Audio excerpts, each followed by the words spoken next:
Kali ini kita akan membuat obat batuk dari bahan-bahan alami.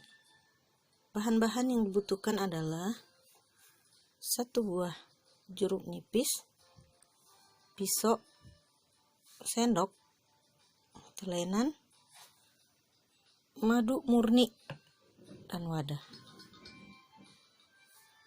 Sekarang kita akan membuat.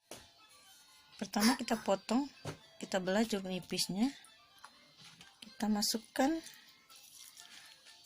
ke dalam wadah.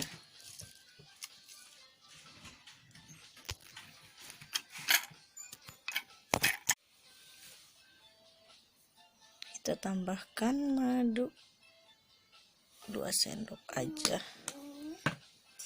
lalu diaduk. Ya, siap untuk diminum.